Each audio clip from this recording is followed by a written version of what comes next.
ओम शांति। आज हम आप जानेंगे संकल्प शक्ति। चाहे कोई भी कैसी भी आत्मा हो, अगर उनके संकल्प श्रेष्ठ हैं, महान हैं, ऊंच हैं, तो बाबा ने कहा कोई भी आत्मा आगे जा सकती है। और बाबा ने कहा साथ साथ वो अपने साथ साथ अनेकों का कल्याण कर सकते हैं। तो आज हम जानेंगे संकल्प शक्ति पावरफुल कैसे हो। संकल्प तो बहुत चलते हैं, आवश्यक भी चलते, अनावश्यक भी चलते, पॉजिटिव भी चलते, निगेटिव भी चलते। तो हमारे ये जो संकल्प चलते रहते, ये नायक हमारे आपके ऐसे वैसे कोई भी सी अनावश्यक कोई भी बात है नहीं, तो संकल्प चला रहे हैं बैठे, ऐसा तो नहीं ऐसा हो गया होगा, ऐसा तो नहीं ऐसा हो गया होगा, ऐसा तो नहीं ऐसा हो गया। तो हमारे संकल्प श्रेष्ठ और दिव्य कैसे बने, तो उन संकल्पों को हमें दिव्य और श्रेष्ठ संकल्प बनाना है। कोई कैसी भी बड़ी सी बड़ी परिस्थिति हो, हमें निगेटिव संकल्प नहीं करना है, हमें पॉजिटिव संकल्प करना है कि आज से मेरे साथ जो भी होगा वो बहुत बहुत अच्छा होगा।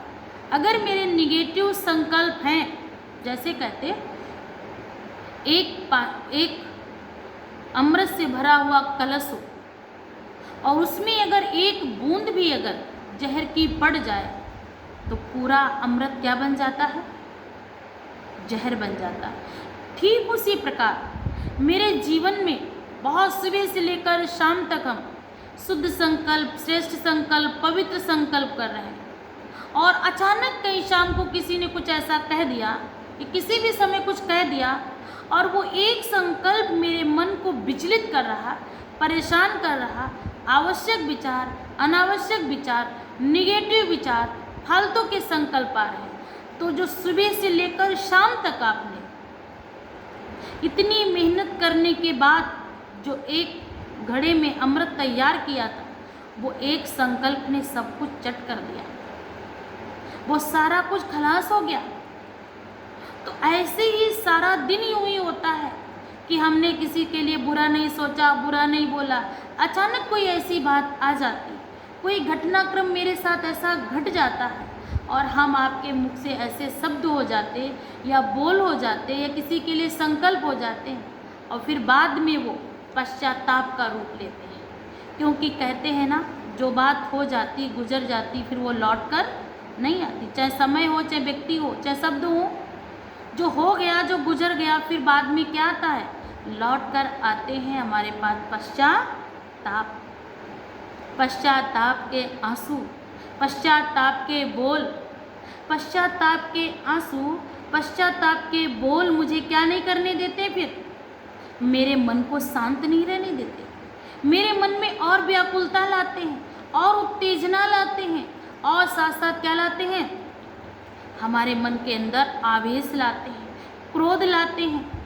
तो इसीलिए आज से संकल्प करें कि कोई भी बात भले ही क्यों ना तूफान जैसी हो, लेकिन यही संकल्प करो कि मैं साधारण नहीं हूँ, मैं परमात्मा दिव्य शक्तियों से भरपूर आत्मा हूँ, मैं अंगद समान अचल अडोल अखंड आत्मा हूँ। कोई कितना भी अंगद, कहते हैं ना, अंगद समान उन्होंने पैर जमा दिया तो कोई हिला नहीं पाया। तो ऐसे ही मुझ आत्मा ने भी वो पवित्र संकल्पों के लिए अपने संकल्पों को क्या कर दिया? एक व्रत ले लिया कि आज से कुछ भी हो जाए, हम किसी के लिए निगेटिव नहीं सोचेंगे, निगेटिव नहीं बोलेंगे। तो बाबा ने कहा ओम शांति। आज एक पल के लिए अपने मन को शांत करके ये संकल्प करो कि मैं आत्मा इस संसार में कितने श्रेष्ठ कर्तव्य के लिए मुझे इस दुनिया में आना पड़ा। क्या मैं वास्तविक जो मैंने भगवान से वायदा किए थे, जो भगवान से संकल्प किया था, जो भगवान को मैंने वचन दिया था, क्या मैं वास्तविक वो पूर्ण कर रही हूँ या कर रहा हूँ? जो भगवान की मेरे प्रति आशाएं हैं, जो भगवान की मेरे प्रति इच्छाएं हैं, कामनाएं हैं, क्या मैं उन इच्छाओं को, उन कामनाओं को पूर्ण कर रहा हूँ या कर रही हूँ, या भगवान को दिए हुए वायदे के खिलाफ तो नहीं जा रही। जो मुझ आत्मा ने जन्म जन्म तक वायदा निभाने का संकल्प किया था, तो जन्म जन्म की बात छोड़ो, क्या इस जन्म में, इस घड़ी में, इस सेकंड में वो कार्य कर रही हूँ? अगर नहीं कर रही हूँ तो क्यों नहीं कर रही हूँ? अगर कर रही हूँ तो बहुत अच्छी बात है, अगर नहीं कर रही हूँ तो क्यों नहीं कर रही हूँ? क्योंकि हम आप सबने भगवान को वचन दिए हैं और ये भी कहा हम आपके साथ वचन निभाएंगे भी। क्या मैं आत्मा निभा रही हूँ? ऐसे करके अपने साथ एक एक मिनट, दो दो मिनट ये संकल्प अपने आप को एक ब्रेक के रूप में, एक ट्रैफिक के रूप में रोक के और संकल्पों पे थोड़ा सा अटेंशन देंगे तो हमारे संकल्प व्यर्थ और निगेटिव नहीं जाएंगे, हमारे संकल्प सिद्ध हो जाएंगे। जो हम सोचेंगे वो मेरे साथ होना शुरू हो जाएगा। जब संकल्प सिद्धि हो जाती है तो जिस चीज़ का हम आवाहन करेंगे वो चीज़ मेरे पास आएगी। तो परमात्मा ने आपको सिद्धि स्वरूप का वरदान दिया है, तो उस वरदान को अपने जीवन में हमें कायम करना है। और जब हम उस वरदान को अपने जीवन में हासिल कर लेंगे तो कोई भी कार्य मेरे लिए असंभव नहीं है, हर कार्य मेरे लिए संभव है। तो क्यों ना हम, ईश्वर ने मुफ्त में दिया, कोई पैसा नहीं, कोई तपस्या नहीं, कोई गुफा नहीं, कोई व्रत नहीं, कोई जप नहीं, कोई हवन नहीं, कोई पाठ नहीं, कोई पूजा नहीं, सिर्फ उसने इतना ही तो कहा है कि तुम सिर्फ मुझे याद करो। श्रेष्ठ मन से, श्रेष्ठ संकल्पों से उस प्रभु परमात्मा को जब हम आप याद करेंगे तो परमात्मा ने कहा आपका एक संकल्प अगर आप श्रेष्ठ करेंगे तो मैं आपके लिए हजारों, बाबा ने कहा क्या कर दूंगा, हजारों श्रेष्ठ संकल्पों को पूर्ण करने के लिए बैठा। तो जो मेरा बैकबोन बाबा है, जो मेरी मदद करने वाला बाबा बैठा है, तो हम क्यों फलाने ऐसा वैसा, इसने ऐसा क्यों करूं? क्यों ना कोई भी चीज़ की ज़रूरत पड़े तो मैं उस परमात्मा, उस जगत नियंता को याद करूं, क्योंकि वो मेरे सारे सपने, सारे संकल्पों को पूर्ण करने के लिए बैठा है। तो बाबा ने कहा एक पल के लिए सोचें कि आपने कभी ये सोचा है कि जीवन में जिस जीवन को आप जी रहे हैं, क्या सच में ये आपका ही जीवन है, या फिर हम बस उसी ढर्रे पे चल रहे हैं, जो सब चलते हैं, सब कर रहे हैं, वही कर रहे हैं, जो दुनिया ने हमारे लिए तय कर दिया है। हम सुबह से शाम तक सारा दिन ये काम वो काम, ये काम वो काम, और फिर शाम को गए बिस्तर पर सो गए। ये भी नहीं एक बार ख्याल रखा जिसने जीवन दिया है, जिसने इस कार्य करने के लिए लायक बनाया है, लाओ उसको हम धन्यवाद दे दें। जिसने इतनी अच्छी मेरी पवित्र बुद्धि दी है, जिसने इतने सुंदर मेरे मन दिया है, जिस मन में एक श्रेष्ठ योजना आई, श्रेष्ठ मन हुआ, तो हम उस कार्य को कर रहे हैं। बस खाया पिया सो गए, फिर सुबह उठे, यूं ही ये करना वो करना। सुबह उठ कर के भी उसने आपको निहारा, क्यों ना ये मुझे सुबह उठेंगे क्योंकि इस समय थक के आए हैं, तो अभी नहीं, ये मुझे सुबह याद करेंगे। सुबह भी वो बेचारा निहारता रहा, अब मुझे ये याद करेंगे। हम सुबह उठे, क्या किया, हाथ मुंह धोया, चाय पी, पेपर पढ़ा, पेपर पढ़ने के बाद सोचा शायद ये खबर सुन लें, उसके बाद मुझे याद करेंगे। उसके बाद यूं ही गए, नहाए धुले, फ्रेश हुए, फिर भी उसने याद किया शायद ये मुझे नहा धुलने के बाद याद करेंगे। वो रहा, निहारता रहा, और हम उसको अवॉइड करते रहे, करते रहे, करते रहे। सोचो, आज वो आपके प्रति इतना प्यार दिखा रहा है, तो इसका कोई मेरे प्रति क्या कोई स्वार्थ है क्या? मेरा उससे स्वार्थ है, लेकिन उसका मेरे से स्वार्थ नहीं है। तो अगर यूं ही हम भगवान को ऐसे ही टालते रहेंगे, सोचो क्या कर रहे हैं हम? किसके लिए कर रहे हैं, और कहाँ तक इतनी कमाई ले जाएंगे, कितने जन्म तक खाएंगे। क्या इतना मैंने कमा लिया जो जन्म जन्म तक आत्मा ये की हुई कमाई इस जन्म की खा सकती है?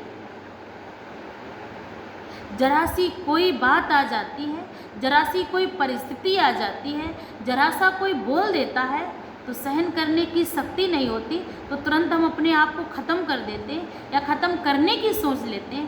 तो अगर सोचो भला, अगर हम भगवान को याद नहीं करेंगे, कौन मेरा भला करेगा, कौन मेरा कल्याण करेगा, कौन मेरे लिए श्रेष्ठ सोचेगा? भाई अभी भी हम किसी के लिए, परिवार में कोई भी जन है, हम उनके लिए बुरा बुरा सोचे, मेरे लिए भला सोचेंगे? नहीं सोचेंगे ना। और भगवान मेरे लिए कभी गलत बोलता है, कभी बद्दुआ देता है? कभी नहीं बद्दुआ देता है, वो कभी नहीं श्राप देता है। ये कभी नहीं सोचना भगवान ने श्राप दिया ना। हम अपने ही कर्म से दुआओं के पात्र बनते हैं, आशीर्वाद के पात्र बनते हैं, और अपने ही कर्म से हम बद्दुआओं के और श्राप के, पाप के भागीदार बनते हैं। यहाँ पर ईश्वर का कोई भी लेना देना दूर दूर तक नहीं। जो आत्मा मनुष्य आत्मा कर्म करती है वही मनुष्य आत्मा जन्म जन्म भोगती है। ये खाता है, उसका अकाउंट है। अकाउंट में मैंने पैसा नहीं डाला, कोई तो बैंक मैनेजर वाले की गलती है या बैंक वालों की गलती है, ये कोई नहीं मानेगा। गलती मेरी है, जितना मैंने डाला उतना ही तो मिलेगा ना। तो ठीक उसी प्रकार हम परमात्मा को अवॉइड करते हैं। अगर ज़रा सोचो, अगर उसने मुझे अवॉइड करना सीख लिया तो हम कहाँ के रहेंगे? ये जितना हम सब किए हैं ना, 1 सेकेंड का रहेगा। ये जितनी भी कमाई कर रहे हैं ये सब 1 सेकेंड की है। 1 सेकेंड में मन विचलित होता है, आदमी सुसाइड कर लेता, जहाँ का था वहाँ का वहाँ वहीं रह जाता है। अगर उसी आत्मा में एक शक्ति होती, बल होता, कितनी भी बड़ी परिस्थिति आती है और वो आत्मा सहन करती है, समाती है, तो वही आत्मा अपने जीवन को दिव्य और श्रेष्ठ बनाती है और साथ साथ अनेकों के जीवन को भी महान और दिव्य बनाती है। तो भगवान ने भला मुझे ऐसे दिव्य और श्रेष्ठ कार्य के लिए निमित्त बनाया है, ऐसी बुद्धि दी है, तो उसका कितना ना कितना धन्यवाद करूं कि भगवान ने मुझे ऐसी एक बुद्धि पवित्र दी है। हमसे बेहतर पढ़े हैं, लेकिन भगवान ने उनसे अपेक्षा नहीं रखी, उनसे कोई इच्छा नहीं रखी, लेकिन मुझे बताया है, मुझे समझाया है, मुझसे अपेक्षाएं रखी हैं। तो भगवान की अपेक्षाओं पे मुझे खरा क्या करना है? खरा उतरना है। तो बाबा ने कहा फिर वही दिन फिर वही भाग दौड़, फिर इस सब के बीच में हम भूल जाते हैं कि हम सिर्फ शरीर नहीं आत्मा। सारा दिन शरीर में फलानी हूँ, मैं फलाना हूँ, मेरा ये, मेरा वो, मेरा घर, मेरा दुकान, मेरा बच्चा, मेरी पत्नी, मेरा बिजनेस, मैं बुजुर्ग हूँ, मैं पैसे वाला हूँ, मैं बहुत ज्ञानी हूँ, मैं बहुत अनुभवी हूँ, मैं ये जानता हूँ, मैं वो जानता हूँ। सारा दिन देभान की बातें। कभी कहा भगवान का मेरे साथ बहुत बड़ा एहसान है? कभी सोचा भगवान की मेरे साथ दुआएं हैं? आज जो कुछ भी हूँ मैं भगवान की बदौलत हूँ। होता है जरा सा कोई कुछ कहता है तुरंत क्या कहते हैं? अहंकार है, मेरे पास भी तो है, अरे मेरे फलाने मित्र संबंधी, मेरे फलाने रिश्तेदार हैं। कभी कहा मेरा भगवान मेरा रिश्तेदार है? कभी कहा भगवान मेरा साथी है? नहीं कहा ना। क्यों? क्योंकि हम उसको पीछे रखे हैं, और जो ये आज मिले यही छूट जाएंगे, ये हमको पूरे सफ़र तक नहीं साथ जाएंगे। उनके लिए हम सारा दिन गाना गाते हैं, सारा दिन गुणगान करते हैं, सारा दिन महिमा करते हैं। उनकी महिमा करने से थकते नहीं। शायद अगर इतनी महिमा भगवान की करें तो वो मेरी गति सदगति को क्या कर दे? गति सदगति दाता है, मेरी जीवन की नैया को पार लगाने वाला है। उसके लिए क्या नहीं? टाइम नहीं, उसके लिए समय नहीं, उसके लिए तमाम सारे कार्य बता देते हैं। जो मेरे साथ चलने वाला, मेरा साथ निभाने वाला, मेरे जीवन को पार लगाने वाला, ऐसे श्रेष्ठ जीवन को देने वाला, ऐसी श्रेष्ठ बुद्धि को देने वाला, और उसके लिए हम क्या कह देते? मेरे पास टाइम नहीं। तो सोचो, आप बुद्धिमान हैं, आप ये श्रेष्ठ कार्य कर रहे हैं, भंडारा करा देते श्रेष्ठ कार्य कर रहे हैं, अच्छी बात है, ये भी करना है, लेकिन क्या हम अपनी आत्मा के लिए कुछ कर रहे हैं? उस परमात्मा ने इच्छाएं कामनाएं रख के भेजा है, उसकी भी इच्छाएं हैं। क्या उन इच्छाओं कामनाओं को हम पूर्ण कर रहे हैं? क्या ये पुण्य का काम कर रहे हैं जो मेरे साथ जन्म जन्म जाएगा? तो बाबा ने कहा इन सब के बीच में हम भूल जाते हैं कि हम सिर्फ आत्मा है, शरीर नहीं है। हम आत्मा एक शांत स्वरूप, शक्तिशाली, दिव्य चैतन्य, एक प्रकाश का पुंज, मैं एक चैतन्य शक्ति आत्मा हूँ। मैं शाश्वत हूँ, मैं अजर हूँ, मैं अमर हूँ, मैं अविनाशी हूँ। सिर्फ नाम कमाना नहीं, साथ साथ दूसरों को भी ये दिखाना कि वाकई में मैं एक शांत स्वरूप आत्मा हूँ, मैं एक पवित्र स्वरूप आत्मा हूँ। मेरा इस संसार में जन्म ही हुआ है दिव्य और श्रेष्ठ कार्य करने के लिए। तो ये हम भूल जाते हैं। तो जीवन का उद्देश्य ही है सिर्फ कमाना खाना नहीं, कमाया खाया और गंवाया ये नहीं। हमसे अच्छे तो जानवर भी जी रहे हैं, उनका कम से कम दूध काम में आ जाता, उनकी खाल भी काम में, मेरा क्या काम में आ रहा है? सब कुछ तो मिट्टी बन रहा है ना। ये तन है ना जिसके लिए सारा दिन लगे रहते सुबह से शाम तक, ये भी क्या हो जाएगा? क्या हो जाएगा? मिट्टी हो जाएगा। तो बाबा ने कहा जीवन का उद्देश्य खुद को जानना। जब हम खुद को जानेंगे तभी हम उस खुदा, उस परमात्मा को हम जान पाएंगे। खुद को संवारना, अपने आप को ध्यान देना, मैं क्या कर रहा हूँ, एक एक कर्म पे अटेंशन दे रहा। सुबह से लेकर शाम तक मेरे द्वारा किसी को दुख तो नहीं हुआ, किसी का मन तो अशांत नहीं हुआ, किसी के जीवन में मेरे द्वारा कोई कष्ट तो नहीं हुआ। अगर हुआ है तो मैं अपने हृदय से, दिल से माफ़ी मांगती हूँ, माफ़ी चाहती हूँ। ये कार्य करना है। जब हम इस कार्य को करेंगे तो मेरे द्वारा दुआओं के हम पात्र बनेंगे। उस आत्मा की मेरे साथ भावनाएं जुड़ेंगी और भावनाएं ही भावनाओं को क्या करती हैं? श्रेष्ठ भावना ही श्रेष्ठ भावना को श्रेष्ठ बनाती है। तो बाबा ने कहा जीवन को सार्थक बनाना है। दुनिया कहती है अगर तुम्हारे पास गाड़ी है, बंगला है, पैसा है तो तुम सफल हो। तो क्या सच में ये सत्य है? बहुतों के पास कार है, गाड़ी है, बंगला है, उनको क्या है? रोटी भी नसीब नहीं, प्यार से बोलने वाला कोई दो शब्द भी नहीं, उनके पास बैठने वाला कोई अपना व्यक्ति भी नहीं, और उनके साथ जीवन में कोई ये भी भरोसा नहीं दिलाने वाला है कि तुम चिंता मत करो, मैं तुम्हारे साथ खड़ा हूँ या बैठा। तो बाबा ने कहा क्या जिसने ये सब पाया है उसने शांति पाई? कार, गाड़ी, बंगला, गाड़ी, घोड़ा सब है, ऐसी है सब कुछ, क्या उसके जीवन में शांति है, सुख है, प्रेम है, आनंद है? पता लगे धन है तो तन स्वस्थ नहीं, तन है धन है, पता लगे जन ही नहीं, तो क्या करेंगे आप? सारा धन कहाँ जाएगा? व्यर्थ में जाएगा ना। तो बाबा ने कहा क्योंकि सच्ची सफलता बाहर नहीं अंदर होती है। तो जो भीतर है वो शांत है, जो बाहर है वो अशांत है। तो मुझे भीतर रहना, भीतर मतलब अंतर मन से बात करनी, अपने मन से बात करनी। तो फिर कहा कि संतुष्ट वही है जो असली विजेता वही है जो अपने भीतर है। तो हर आत्मा इस धरती पर एक विशेष उद्देश्य लेकर आई है, चाहे वो छोटी हो, चाहे वो बड़ी हो, चाहे वो किसी भी धर्म में मिल गई हो, चाहे वो किसी भी जाति में उसका जन्म हुआ हो, लेकिन हर एक आत्मा जब परमात्मा के पास से आती है तो हर एक आत्मा को एक उद्देश्य मिलता है और वो आत्मा उस उद्देश्य को लेकर आती है। भले वो यहाँ जन्म लेकर के वो बातें भूल जाए, वो बात अलग है, लेकिन हर आत्मा परमात्मा से एक वायदा लेकर आती है और एक उद्देश्य लेकर आती है। वायदा भी करती, भगवान अगले बार मैं आपके खिलाफ नहीं जाऊंगी, जो आप कहेंगे, जैसा कहेंगे मैं वैसा करूंगी, और वायदा दिला कर के ही आती है।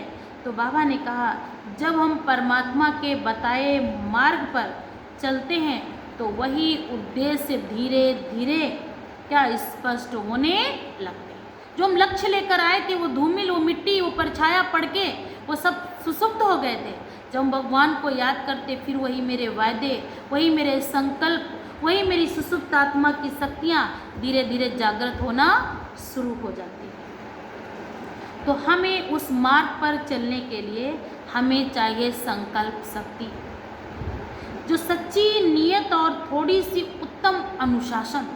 बाबा ने कहा थोड़ी सी सशक्त भी हूँ, आत्मा के अंदर क्या हो, अनुशासन भी हो। आप सोच रहे होंगे पर कहाँ से शुरू करें और कहाँ से लास्ट करें, तो आप अपने संकल्पों की शुरुआत करें सुबह से। जैसे ही सुबह हो, प्रभात हो, सूर्य की पहली किरण हो, भोर हो और मेरी आँख खुले तो संकल्प से ही मेरा क्या हो, दिन की शुरुआत हो कि मैं एक शांत स्वरूप आत्मा हूँ, मैं एक प्रेम स्वरूप आत्मा हूँ, मैं एक शक्ति स्वरूप आत्मा हूँ, मैं सुख स्वरूप आत्मा हूँ। इन संकल्पों के साथ अपने आत्म शक्ति को जागृत करें, सोई हुई सुसुप्त शक्तियों को जागृत करें और अपने मन को एक श्रेष्ठ संकल्प दें। आप परमात्म प्यार के क्या हो, आप परमात्म प्यार की अधिकारी आत्मा हो। आपको जन्म जन्म परमात्म प्यार प्राप्त हुआ है और जन्म जन्म प्राप्त होगा। आपके संकल्प में एक बार भी ऐसा दिन भी नहीं, ऐसा संकल्प भी नहीं जाए जिससे दूसरों का और अपने खुद का भला ना हो। ऐसे श्रेष्ठ संकल्प से अपने मन को हम क्या करेंगे, शक्तिशाली बनाएंगे। फिर बाबा ने कहा मैं आत्मा हूँ, शांत स्वरूप हूँ, शक्ति स्वरूप हूँ, मैं आत्मा परमात्मा का बच्चा हूँ, मुझे उसमें मार्गदर्शन मिल रहा, मुझे भगवान की प्रेरणा मिल रही, वो ऊर्जा मुझ में आ रही है। जब आप रोज़ ये अनुभव करेंगे तो आपका जीवन बदला बदला लगेगा। आज का युग ही ऐसा है कि हम बाहर की दुनिया में कितना भी शोर हो, हमें भीतर स्थिर रहना। बाहर कितनी भी परिस्थिति हिलाने वाली हो, अस्थिर हो, लेकिन अंतर मन से मैं आत्मा शांत, पवित्र, शीतल रहूँ। बाबा ने कहा हर रोज़, जब हम हर रोज़ ये संकल्प करेंगे तो एक दिन खुद ना खुद ये संकल्प सिद्ध होना शुरू हो जाएंगे, मन का शांत होना शुरू हो जाएगा, संकल्पों में सिद्धि आना शुरू हो जाएगी। तो भाइयों और बहनों, हम आप सभी लोग ये अपने साथ एक संकल्प करें, एक वादा करें कि आज से हम कभी किसी के लिए कुछ भी उल्टा नहीं बोलेंगे, कुछ भी उल्टा नहीं सोचेंगे। आज से जो सोचेंगे जिसमें मेरा भला हो, दूसरों का भला हो और साथ साथ उस परमात्मा की दुआएं भी मेरे साथ। तो दुनिया में बदलने से पहले खुद को बदलना। दुनिया बदले ना बदले, हम बदलेंगे, पड़ोसी बदलेगा, परिवार बदलेगा, शहर बदलेगा, धीरे धीरे स्वतः विश्व बदल जाएगा। जब भी एक संकल्प लें तो बाबा ने कहा उसके लिए आत्मा को क्या करना, आत्म शक्ति को जागृत करके करना। तो क्या आप तैयार हैं? तो बाबा ने कहा एक नई शुरुआत करनी है अपने जीवन की। क्या करनी है हमें? आज से नई जो भी हुआ सो हुआ, वो भगवान को बता दो। उसने कहा अगर तुम मुझे कितनी भी गलती आपसे हुई हो, आप मुझे सच्चे दिल से बता दो, मैं तुम्हारी गलतियों को क्या कर दूंगा, आधा भी माफ़ कर दूंगा। और साथ साथ बाबा ने क्या कहा, सूली अगर आएगी भी आपके भाग्य में सजा के रूप में, तो सूली को भी मैं क्या कर दूंगा, काटा कर दूंगा। तो बाबा ने कहा आप तैयार हैं एक नई शुरुआत के लिए, अपने जीवन के असली स्वरूप को पहचानने के लिए, अपने जीवन को सार्थक बनाने के लिए? तो हम सब संकल्प करें कि अपने को ही नहीं बदलना, बल्कि अपने संकल्पों को लोगों तक, पूरे विश्व को क्या करना है, श्रेष्ठ पवित्र संकल्प दे करके उनको भी श्रेष्ठ पवित्र बनाना है। ये हम आप सबका संकल्प हो, अपना भला जग का भला करना है। तभी क्या होगा, ईश्वर भी मुझे क्या देगा, आशीर्वाद, दुआएं, प्यार, शक्ति, सब कुछ देगा। जब मेरी इतनी श्रेष्ठ, ऊंची, महान सोच होगी कि आज से हम खुद को भी बदलेंगे, साथ साथ क्या करेंगे, पूरे संसार को भी बदलेंगे। अच्छा, ओम शांति।